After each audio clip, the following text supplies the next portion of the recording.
Like me, you may have been told things as a child, such as, reach for the stars, dream big, go for those dreams. I was told those things, so I decided to, take them to heart and really go for my dreams. And I've accomplished them. Would you like to hear what they were? Number one, I always wanted to live in a teepee. And guess what? I got to live in a teepee.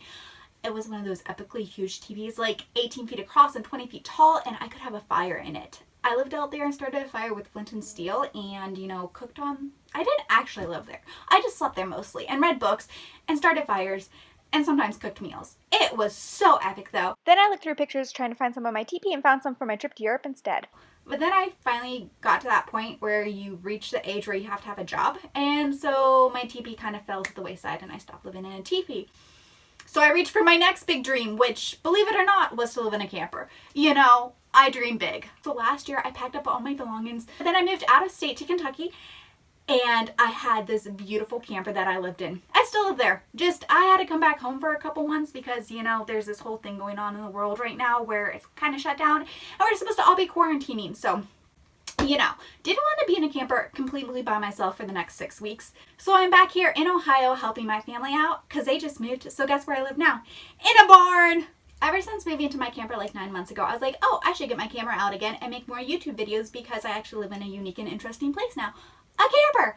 I did not get my camera out during those 9 months, but here I am living back home and I got my camera out. Why? Because that ties in with the last two dreams I've held for a long time, and that would be to be a writer and to make YouTube videos. Speaking of writing, last year I had this really cool story idea that I was so excited about, and so I was writing nearly every single day, and then I decided to move to Kentucky, which was totally not in my plans, and when I moved to Kentucky I was like, yay, I'll have a lot of time for writing, but as it turns out, I didn't have a lot of time for writing, or at least I didn't spend my time writing, because wow, by the time I got home from work each day, my brain was like totally full and I was working overtime and doing tons of new things, and I learned my new job, and then I got a new position, and then I got a new position within my new position, and suddenly I looked up and it was December and I hadn't written for the last 9 months, and I was like, yo, Lydia, what are you doing? And my answer was, living life to its fullest, but not writing. So I said, that's okay. 2020 is coming up. You can write then. But then 2020 happened, and January kind of flew by, so I didn't write. And then February crawled by, so I didn't write. And then, we had March, and I started writing again, and here I am writing a lot. And there you have it, folks. Me, a camper dweller, living outside her natural habitat.